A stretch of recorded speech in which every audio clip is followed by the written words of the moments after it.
Talk of Love and War by Don Haworth, with William Nye as Tom and Hugh Ross as James.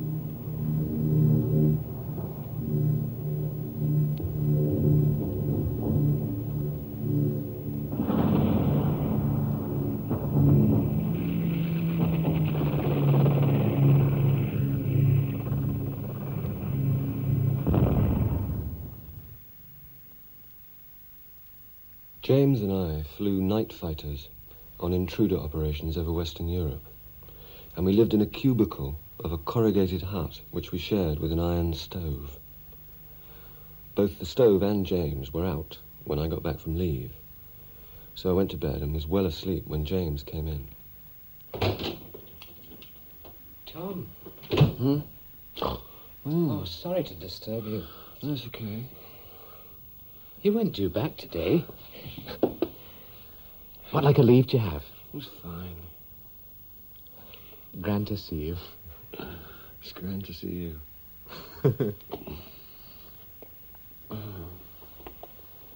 Has anything happened? They stuck a tannoy in a pole outside our hut. Oh, Christ. And my nav, Bill Slater's bust his ankle playing football. Can he hobble? Fine. Well, that's okay. The navigators don't fly with their feet. That's what he says. He flies with his head. Navs all have big heads. You can pick out the caps on the pegs. He's growing a moustache. He look like a pork butcher. He does. In fact, they'd be better totally legless. They take up less room. I'm glad you had a good leave. That's fine. Grand. I was piss poor, really. Nobody whom you knew? No. And I dug the allotment. I took my mother to the pictures twice. She sent me some rock buns. Oh, that's good of her. Well, it wasn't piss poor, really. It was just sort of... Moderate. Yeah. So I came back. What are you all bulled up for? How? Oh, best uniform. Where you been? Out. How many ops have you done while I was away? Just the one. The one? The one that was scrubbed the night before you went. We did it a couple of nights later. Well, and since then? Nothing. We've had 3 scrubbed on account of the weather. Well, it was all right where I was. Apparently it wasn't all right where we were going. And so the whole war effort has ground to a halt in my absence. I believe the chiefs of staff were drafting a letter requesting your return. And so what of the victory for which people of all beliefs and none so fervently pray? More doubtful. And the peace for which all hearts yearn? More remote.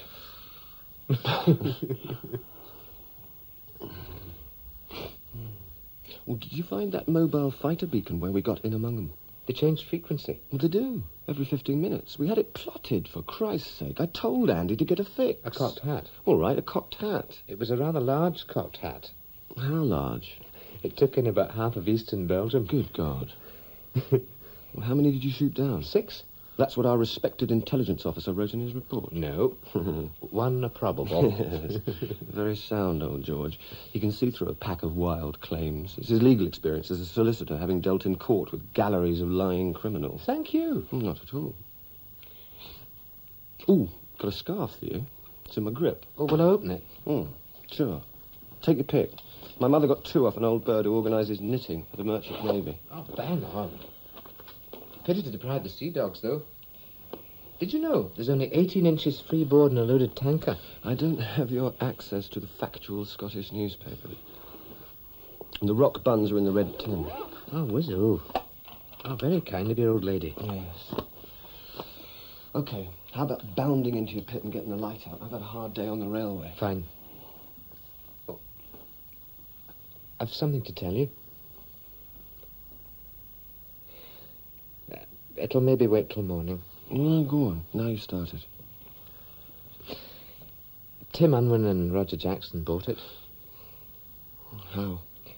There was a Halifax squirming about coned in searchlights, and some Lanks and Halifaxes steered into the dark area above the crossed beams. And a couple of ME-110s went in after them, and Tim went in after the MEs. A Lank and a Halifax went up in flames, and another heavy went down. Possibly it was a 110. Well, they don't look all that much alike. I only got a glimpse. It wasn't burning too well when I lost sight. Then Tim and Roger went up. You saw it was them? Only a mozzie goes up like that. No parachutes? No time. Just woof. What hit them? Dunno. Bill thought the 110s had cleared by then, so maybe they were hit by our own heavies. Standard practice. Or maybe the flak lifted above the searchlight beams. It's a played-out move. I never managed to talk to Tim much. Buttoned-up bloke. Bad time as a wee lad, I believe. He joined up as a boy apprentice way back. Did he have no parents? Something like that. So what's happened to his personal clubber? Old Harry's coping. Roger was married. They found a stack of letters in his locker from a young lady in Wisbeach. He was getting on in years for that kind of thing. 26. He'd done a tour on Lancs, of course. So what happened about her?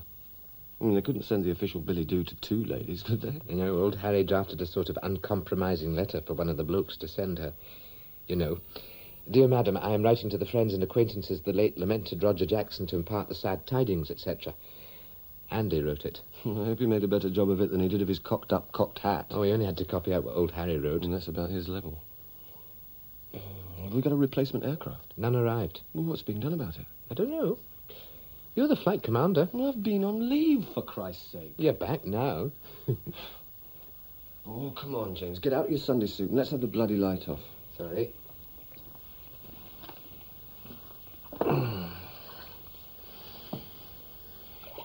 He'd have made a good pilot, Tim, I know. Nice bloke. Sort of loner by nature. No, I could never really talk to him. He didn't talk. Even old Harry didn't get him to talk. The thing is, his flying was correct. He stuck to the book. The CO said to me one day, "Isn't he rather lacking in flair?" He's a bloody goon. I believe he earned his crust before the war flying biplanes in an air circuit. That's what he claims. Actually, he was a ringmaster of a flea circus. No, I mean, a bloke like Tim who flies correctly develops flair. He needs the luck to have the time. Sure. I've seen enough of these cowboys who finish in a smoking heap because of too much flair and panache to remember to reset the bloody altimeter. Yep. Okay for lights out? It's been okay for nearly an hour. Fine.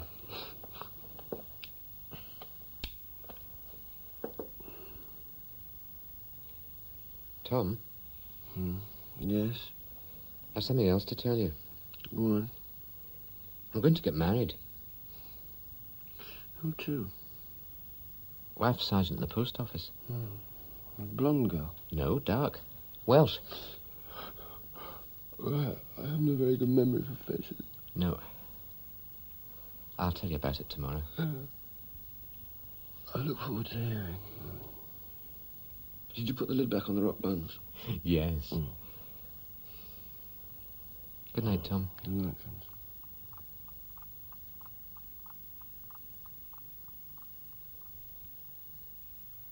I should say something about the third inhabitant of our abode, the iron stove, which, although inanimate, was the centre of our life, as a dog may be in a civilian residence.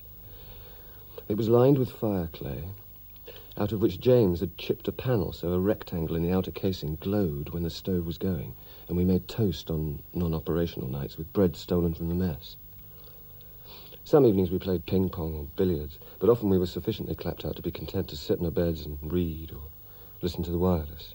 James actually never read much except TM, which was a comic magazine designed to convey training memoranda in an appealing form. Oh, and the papers from home, which had columns of such facts as the number of inches of freeboard on a loaded tanker and jokes reflecting the keen Scottish interest in drunkenness, football and domestic disharmony. This, in the days before his thoughts turned to marriage, left his mind free to work up hypochondria about his aircraft. You know this intermittence in fuel transfer I have from the drop tank to the starboard outer... I believe I have heard you mention it. I had a talk to Alec today. Which Alec? Engineering officer. You know, it isn't a puck across feed. So I'm told. It works on air pressure from the outlet side of an engine vacuum pump. I'm prepared to believe it. But I understand from Alec that the feeds in both the port and starboard wings are worked from the port engine. Okay. If he says so. It seems a lopsided system. Well, write a snotty letter to de Havilland's. It might account, though, for the fact that I only get this trouble on the starboard side. Well, it might well. How about putting the kettle on? Try a transfer into the teapot. Sure.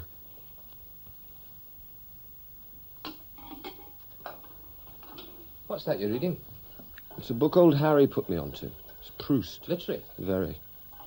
He's a well clued up bloke, old Harry. He's a good adjutant. He was a regular, wasn't he? Where did he learn to read? Well, they chucked him out when he bust up his leg and he'd bugger all to do for several years, but read books. What's it about? Love, jealousy, that sort of thing. Oh, aye. It was hard to say, really. Well, there's 12 volumes of it, and old Harry's only got 2 and 7. That's sparse. But he's hoping with the help of God to knock off several volumes they have in the station library at West Croxford. Must be difficult for you, sorting it out. Yeah, especially as they're very long sentences, and if you're interrupted in the middle of one, you've got to go back to the beginning. It's more like playing snakes and ladders than reading a bloody book. I'm sorry. Not at all. But I want it to last, till old Harry knocks off the other volumes, and then I'll whip through the whole caboodle in the proper order. If you're spared. Another snag old Harry mentioned, the bloke who wrote it was queer. Is it about sodomy? No, it's about men and women. But being clued up only about queers, he simply transferred their relationships to normal people, which apparently is misleading. You should have sent him on a conversion course. Don't think I've ever met a queer. You wouldn't. They're all in the Navy. Would you like some toast? One day our stove, which was an indispensable companion on those evenings, suffered a nasty accident. Aircraftman Harold Lusty was charged with the duties of awakening us at unusual hours, which he did well, of keeping squalor at bay in our abode, which he did moderately well, and with lighting the stove at permitted times, which was utterly beyond his ability. We would come back to find the stove out, the air filled with smoke and floating scraps of burned paper. One day, he completely blackened our den. What is it? Before you go in, brace yourself. What?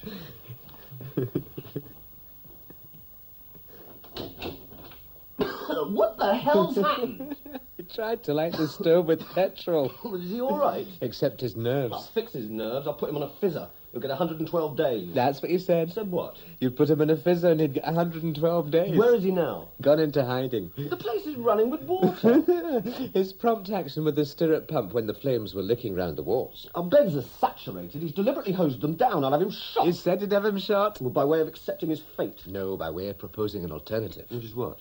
That I should shepherd you to a remote place so he might return privily and in safety and renew his efforts to light the stove as a means of counteracting the dousing that followed his earlier attempt.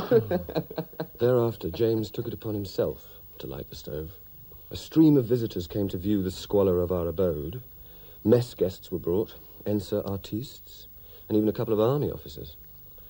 Old Harry, who at one time had preserved the peace on the northwest frontier by bombing native villages, said that in all his travels he'd never enjoyed the privilege of viewing so squalid a den, nor even read of one in his many excursions into the world's literature. But we painted it up, and under James's care our stove thrived so greatly that those who had derided our abode now craved license to come and make toast. James's navigator, Bill Slater, was a great toast maker, and so until his untimely demise was Roger Jackson, when not absent on operations or, as it transpired, visiting his lady friend at Wisbeach. Alex said he might drop in tonight. I reckon our abode has become the social centre of the whole station. Gale and Hemsdale get more visitors. It's fair dues. They've half a hut to start with and a couple of good armchairs they got from home. Gale and Hemsdale. They sound like a furniture shop. Quite. I believe they've acquired a chamber pot. Oh, they lack for nothing. No. Except our stove. Quite. And your superb handling thereof. Thank you. I mean, your flying leaves much to be desired, but your stove handling is unequalled throughout the command. They've had a go at chipping the lining off their stove for toast making. What happened? The whole bloody lot fell. Whizzo, bang on. So that when they get it roaring, it glows like an exhaust stack. And gives all the visitors a foretaste of hell. It's like in this book I'm reading. Comrade Proust. The different people have salons and compete for custom. Well, there's a pair of turds called Verdurin, and they regularly get a football crowd, but only vulgar bods, you know, like all the scum and the riffraff. That sounds very much like Gale and Hemsdale. Dickie, your nab goes. Exactly, that makes the point. I mean, he's a good nav, but he keeps low company.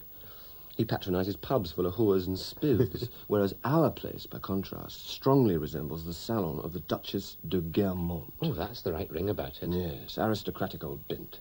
And if any of the riffraffs saunter in, they get the bums rush. Head over heels, down the grand staircase, no messing. If Gale and Hemsdale get the chop, we'll maybe move into their room, smartish. I hadn't thought of that. And as they fly together... 2 birds with 1 stone. But we'll take our stove. Wasn't it cemented in? Oh, I could cope. In fact, thinking more positively about it, If we see him go up in flames, we'll execute a 180-degree turn forthwith, nip back and shift the stove and a clopper into their premises while other claimants are still embroiled with the enemy. We could get shot for that. It'd be worth it.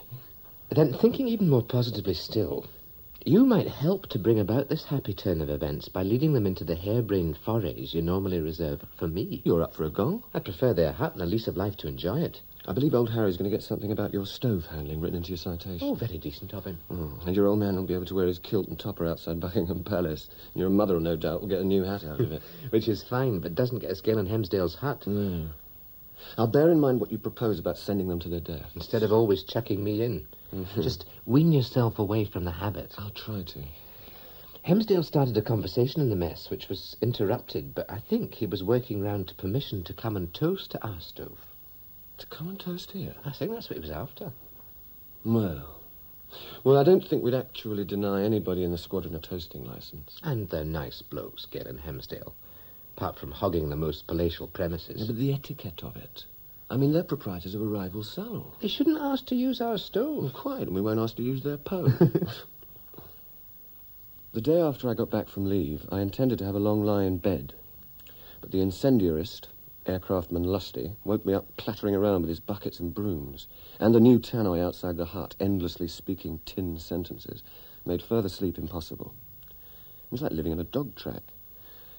So I got up and cycled round, having a look at the aircraft and hobnobbing with people, which in the end took longer than a proper working day. When I got back, James had lighted the stove and left the bread in its proper place under my shirts. It was nowhere to be seen. He came in at 10:30. Hi. Where have you been? Out? With the young lady I told you about. Who's that? The one I'm going to marry. Straight up? Yes.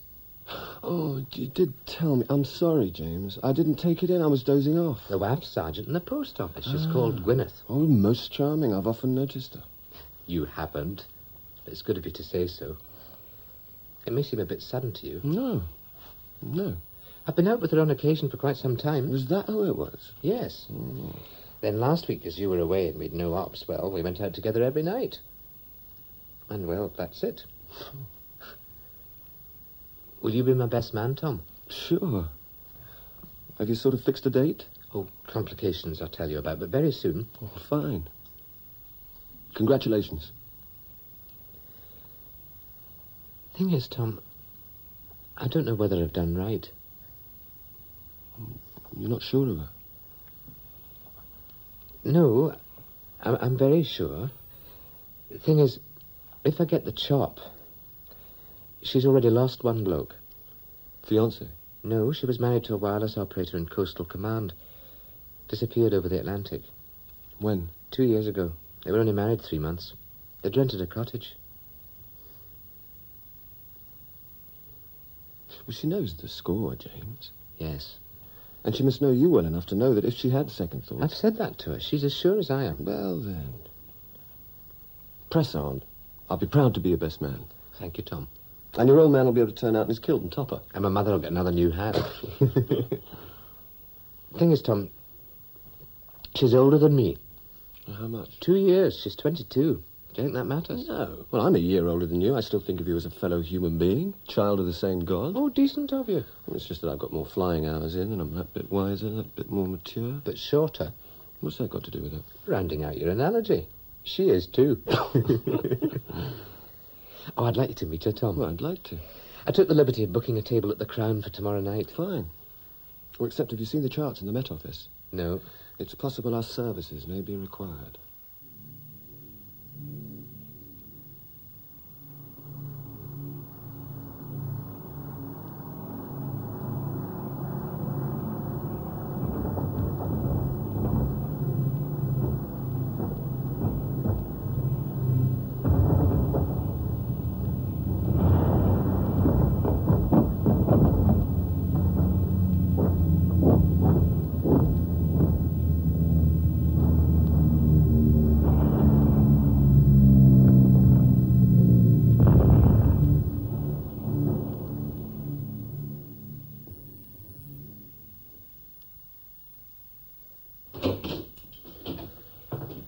Intelligence officer is as thick as a bloody tree trunk. Were we sure it wasn't a dummy airfield we hit? I told him there were 3 109s taking off. David said 2. Well, 2 or 3. What's the bloody odds? A characteristic of dummy aircraft, whatever the number is, they don't take off. You'd think that would be apparent even to an intelligence officer. So what's he written it down to? I don't know. I came away. His usual 1 probable, I think. The minimum possible above bugger all. He thinks he's still a country solicitor filling in bloody income tax returns for farmers.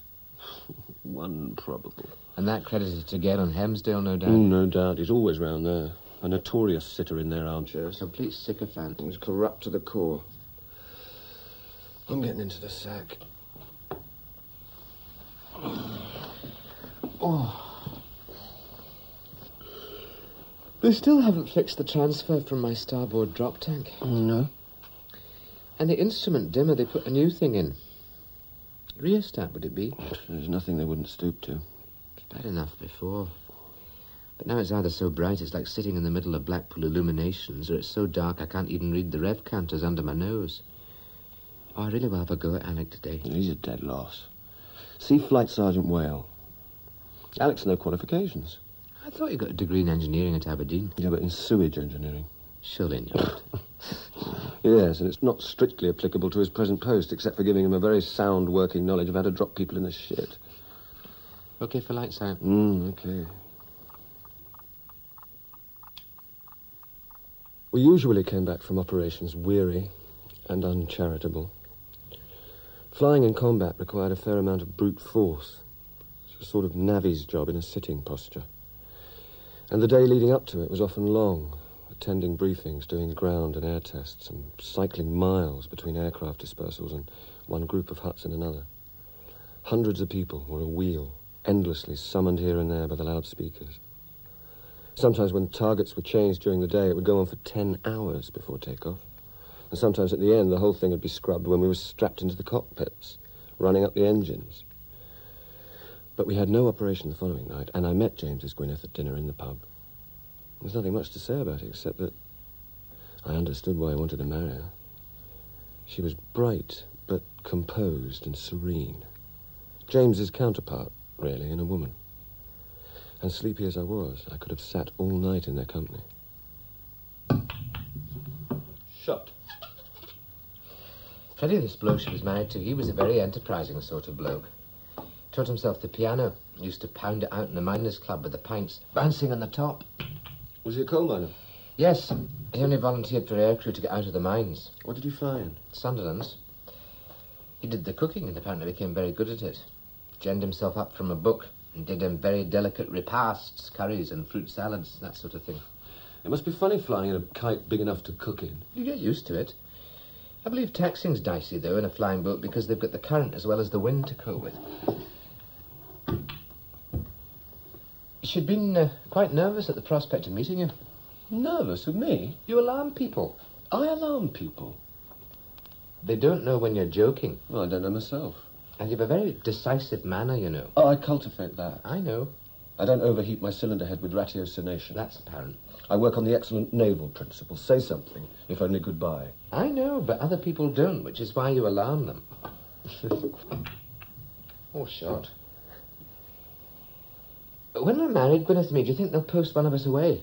Well, not deliberately, I don't suppose, as an act of policy, but if a posting came up. Ask old Harry. If I did get permission to live out or whatever's necessary, I trust you wouldn't be offended, Tom. Christ, no. Just thought I'd mention.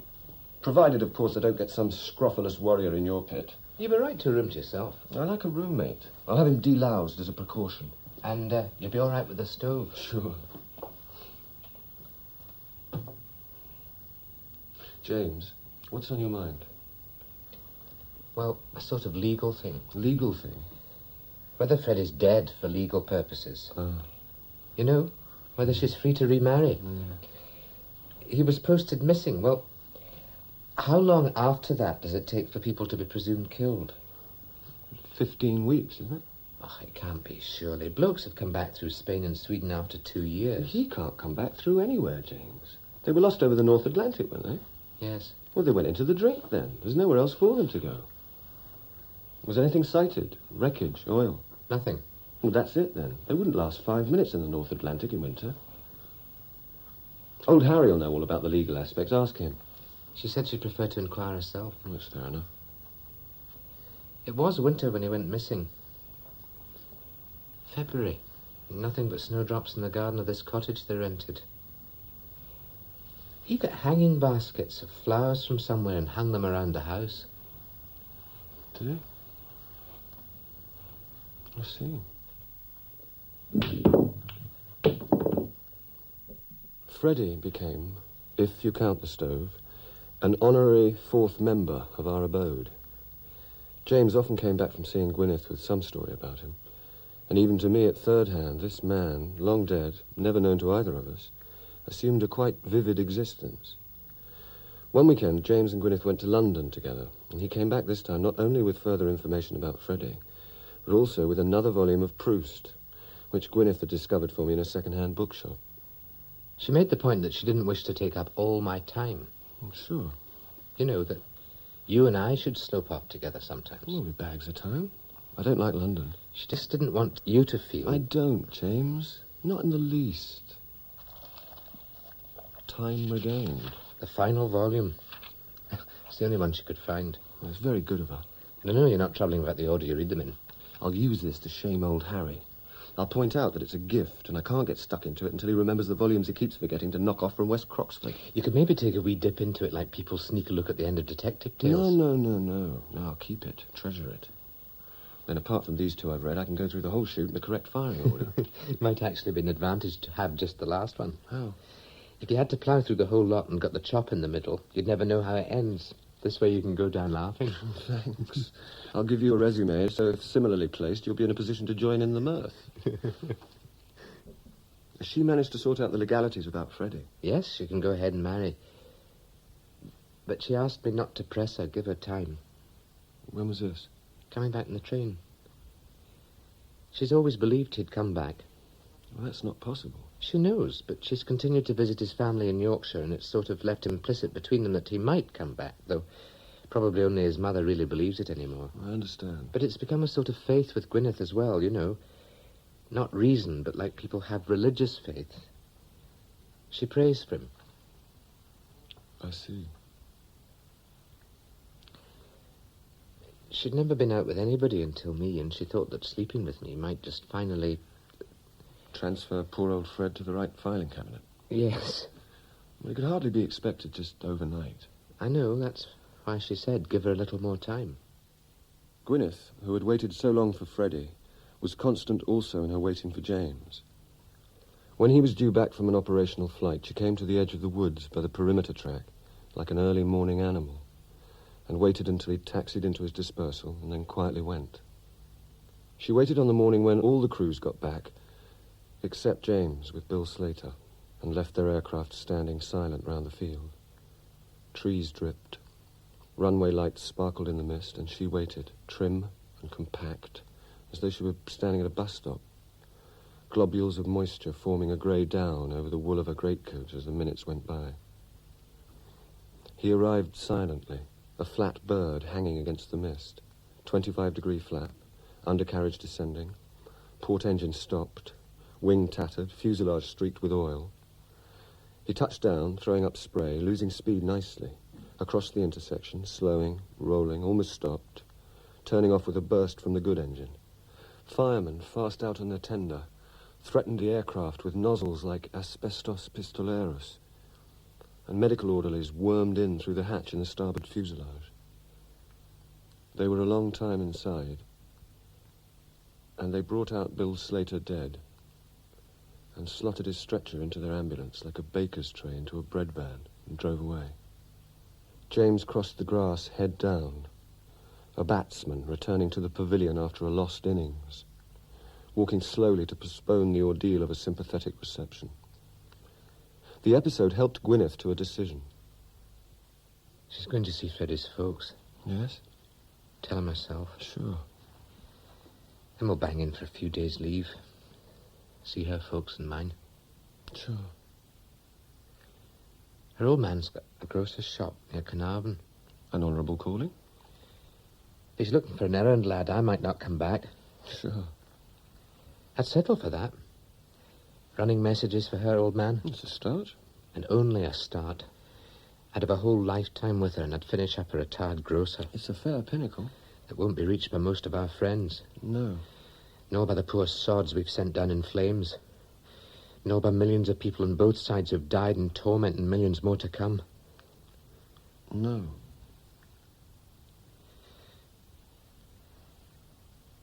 If I didn't have Gwyneth, Tom, I don't think I could go on. No. It's, my confidence. Well, anybody'd be shaken. I don't mean just now, for weeks past. It doesn't show. No. I can hold on, Tom. She's gone through a bad time, but you'd never guess, would you? No, you certainly wouldn't. She has this kind of serenity. It just helps, that's all. Sure. I didn't know he was dead till they lifted him out the kite. There was a very good walk from the airfield. You saw men working in the fields behind great horses, and the air was sweet with the smell of nettle-grown farmyards. We were never beyond the sound of aero engines, but it was a noise we didn't hear. From the top of a rise, on a clear day, we could count 12 church towers and watch a panting engine haul its toy wagons slowly across the plain. James led me out on the stroll the day after Gwyneth got back from seeing Freddie's folks.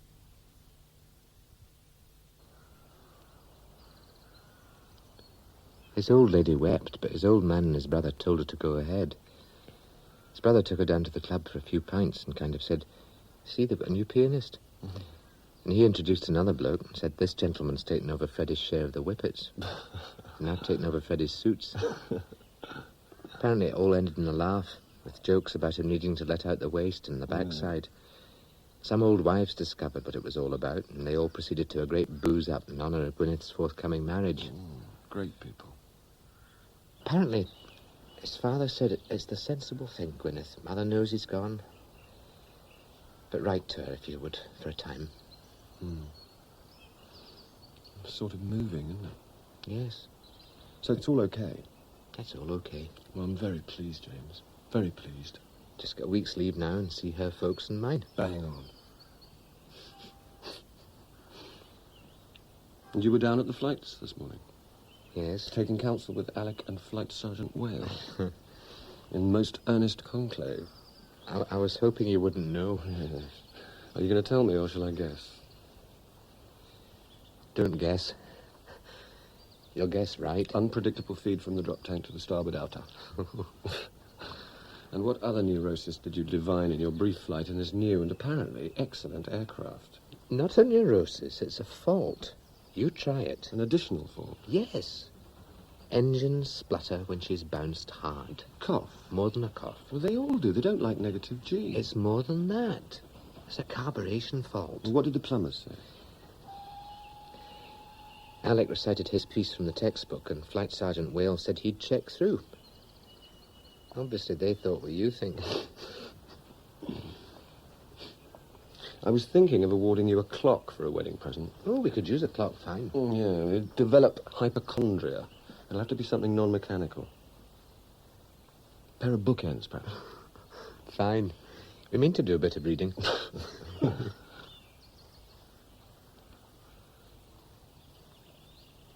You know what I said about feeling good? When last mentioned, it was about not feeling bad. Same thing.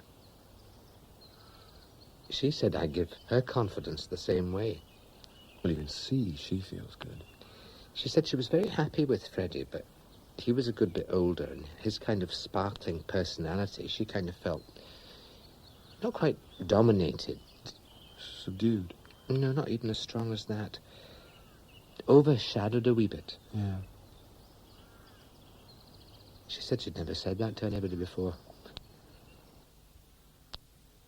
James and Gwyneth got their leave and went off to see their parents and arrange a wedding date. Good weather blessed their trip and gave the squadron an excellent week. We flew 3 operations, 2 sticking round the bomber stream at 17,000 feet, and 1 a low-level attack on airfields. I was sorry James missed it.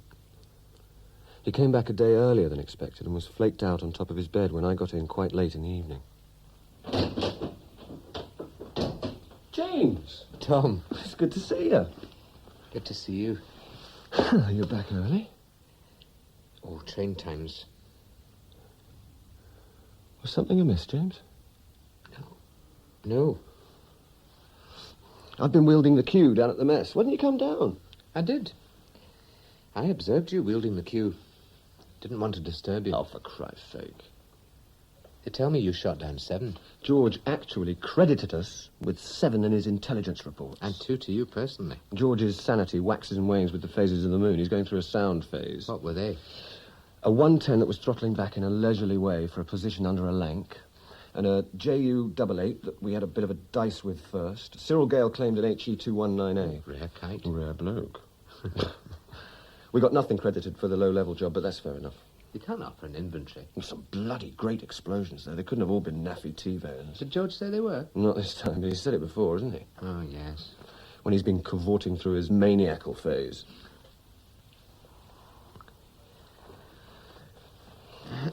My nav, Dickie, really on top form. On the 110 in particular, he lined me up so I don't need to press the button. He's a good operator. Oh, and about your navigator, they intend to give you Flight Sergeant Keeble. What's happened to David? Well, nothing. It's just something given way in his back. He'll be in dock for a month, so if you fly with Joe Keeble, you know, just... Meantime? Be delighted.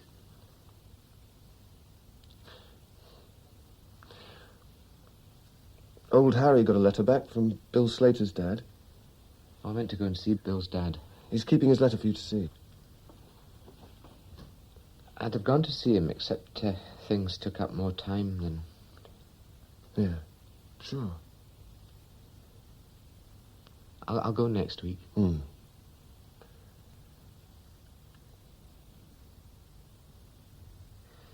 It hasn't worked out, Tom. Your arrangements? Yes. We went up to my folks first, which was what Gwyneth wanted, and it went really well there. Yeah.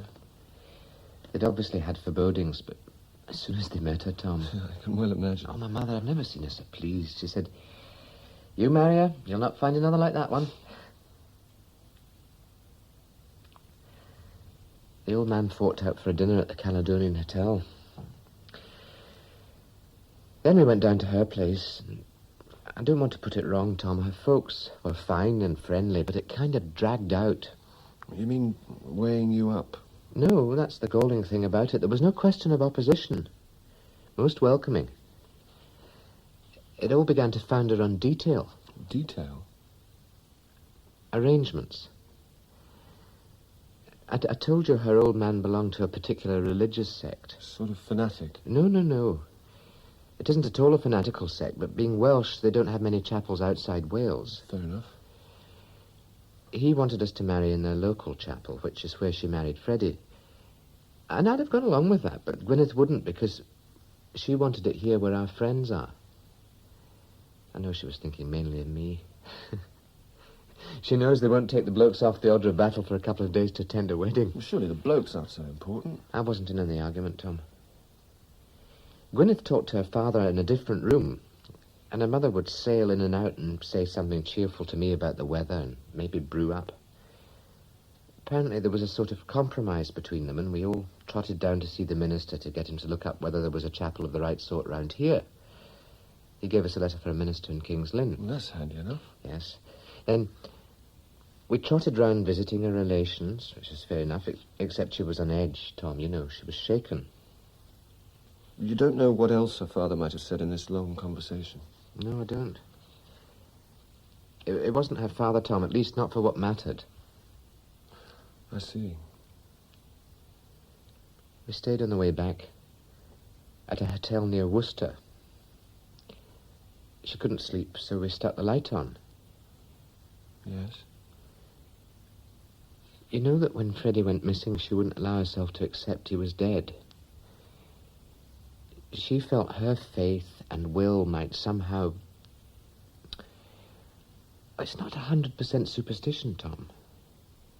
When I was struggling back the other morning, I know you willed me back, Tom. It helped. But it didn't bring poor old Bill Slater back from the dead, James. No. As time passed, she didn't really believe Freddie would come back. Then his dad started to spin stories about him pitching up in Greenland and living in igloos with Eskimos. So she knew pretty early he'd given him up. And as you told me on her last visit, the whole of Freddie's family made it absolutely clear they'd given him up. So have hers.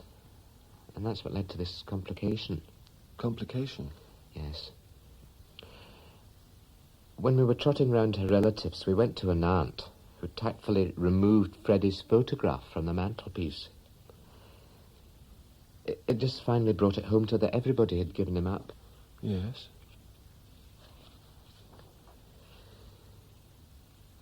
You know she's a believer, Tom. Yes. Well, she prayed every night for his safe return, and she acted in faith. She never went out with anybody until me. You said. Well, apparently in recent weeks she's kept the prayers just about going. Tick over revs. Tick over revs. And the fact that Freddie's family wrote him off didn't affect the issue because they're not praying people. But her family are. And when she saw his picture gone from her aunt's mantelpiece, it brought it home that her family had ceased to pray for him. Yes. And that there was only her left to pray, exactly because of the intentions she'd conveyed to people. Sure. And that if she now ceased to pray, it was kind of cancelling a request to God. In effect saying, scrub it. Yes, conveying that it was okay now for him to withdraw his protection from poor old Freddie, dump him. James, this is theology and I'm lost. But we do know that prayers or no prayers, poor old Freddie and his many accomplishments was a block of ice 5 minutes after he hit the ocean. She knows, and she said it's not even a proper prayer to persist in, obstinately asking God to change his will, but it remains an act of faith. Perverse, though she knows it to be, a kind of last strand of fidelity. It seems sort of theoretical. But not to her, and it didn't seem theoretical to me last night, seeing her trying to explain it sitting up in bed with the light on. Well, she was tired. It might never have happened if she hadn't been upset with all the argy-bargy and trotting about seeing relatives and the bloody minister, but it's as well it did. It sort of made things clear that might not otherwise... I see. She said she hadn't been fair to me. She said she thought she was using me. Using you? She said as a substitute. But then she said that wasn't really what she meant. She said she ought to have got spiritually free from Freddie before she met me. Well, that wasn't her fault. You sought her out. She said she knew I was right for her. Freddie dazzled her. She said she knew now she'd never seen the promise of a whole lifetime in him, and she thought, especially after the visit to his folks, that in time he'd just pass into the bygone. Which he would have done, which he had done. It was just a final flare-up brought on by the circumstances. I failed her. When she said yes to me, she was depending on me gently and finally to wipe Freddie off the slate. I didn't even know I had that to do. How could you know? If I'd been anything, Tom, but a bloody non-entity, I wouldn't have needed to know. It would simply have happened. You're not a non-entity, but Christ you're not. She didn't want a load of bloody antics. She wanted you because you're steadfast enough for a lifetime. She said that, didn't she? Something like that. She said it several times. So what's going to happen, James? Nothing. Nothing? It's scrubbed. Well, when was that decided? This morning when daylight came up. Oh, I think I'll climb into my pit, Tom. Seems a long time since my last sleep at her parents' place. Sure.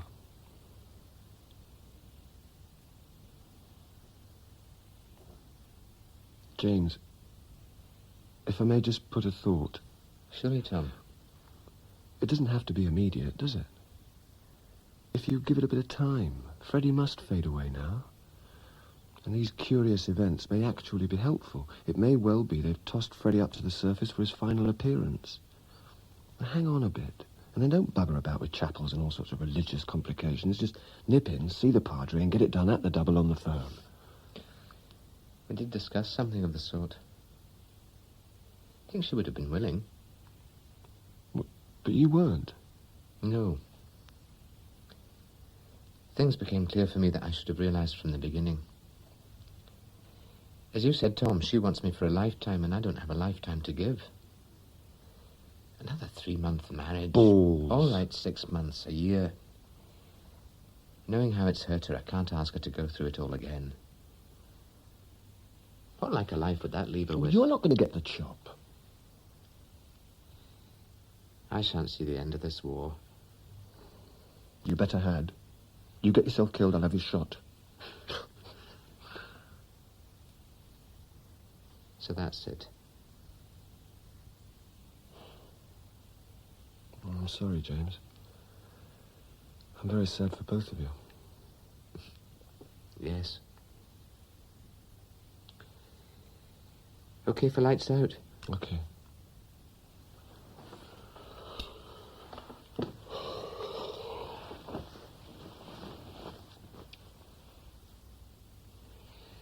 She's going to put in for a posting in the morning.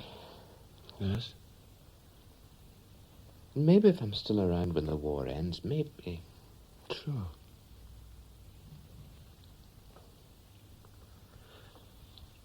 Since you are back, James... Yeah? There's something you might like to do tomorrow. Shall I save it? Tell me.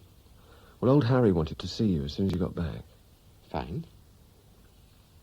I think it's about your gong. Oh, fine. Well, in fact, I know it's about your gong. Grand. Yeah, but don't say you know. Old Harry wanted to be the first to tell you. Sure. What I thought, James, was sort of leaping ahead. I thought we might fix it to have a dinner party in London. I don't know whether that would sort of seem... Oh, it'd be fine. I'd like that.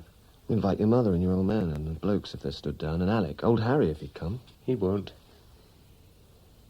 He repairs days off to a county lady with a baronial hall. Well, bring his baronial lady. Everybody come. You know, real big do. I've got £45. You're very kind, Tom. And then afterwards we'll whip back here, top up the topers at the bar. Bang on.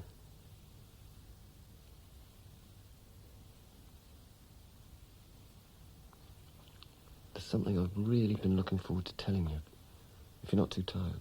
I'd like to hear. Catastrophe is befalling Gale and Hemsdale. Pranked. Better than that. One of their personal armchairs has been written off. How did that happen? It was the usual roughhouse their soirees develop into. Collapsed under a heap of scuffling ruffians, legs splayed out, springs sticking up, absolutely wrecked. Whistle. And the handle got knocked off their jerry, so it's no longer decently portable when full, and they've planted bulbs in it. Which Alex says won't prosper, because of the extremes of temperature caused by their self-vandalised stove. They really have hit rock bottom. Absolutely. They've taken to drinking meths. And our good and faithful servant, the arsonist Lusty, is almost permanently absent conducting a wholesale greengrocery business around the farms. Oh, how does he manage to get away with that? You ask him, he doesn't talk to me. Oh, and the best thing of all, I nearly forgot to tell you, the station commander's landed in deep dirt. The station commander? Up to the neck. He's been burying kitchen waste instead of sending it to a depot of the Ministry of Agriculture, contrary to God knows how many orders. Mutiny. Yes. He's up for a drumhead court-martial with every prospect of be shot. I've obviously missed a very crowded week. There'll be others. The new Canadian-built aircraft O for Oboe that you flew briefly before you leave. Yes. Well, it's actually a replacement, not for the kite you wrote off, but for the one Tim Unwin got clobbered in. I know. But it's agreed you consider it yours for the time being, subject, to the usual maintenance turnover. Oh, that's great. Yeah. Oh, it's a fine kite. Oh. Just minor snag, as I've mentioned. Yes. I'm coming to that. I flew it on 2 of last week's operations, and I reckon it has 15 knots over anything in the squadron. The engines seemed really good. And aerodynamically. Alex's mob haven't had time yet to scuff up the leading edges with their ladders. Were you flying it when you bagged the 2? Well, as it happens, no. But it was very sweet indeed in ground attack. Just that extra tautness. It was beautiful. It smelled new. The Canadian ones smell different. Yeah. Oh, and those snags you were complaining of. You were quite right. They were faults. Even I could detect them. And they've been fixed. Oh, fine. Yeah. Oh, well, fine. It was a carburation. Flight Sergeant Whale will tell you what they found. I'd like to know, for interest. The transfer from the starboard drop tank. Alec offered a lot of flannel, but I don't honestly think they know what they've done. They just pulled it to bits and blew through some pipes and put it together again. But it's okay now. Grand. It's absolutely spot on. Fine. You'll be laughing. Bang on.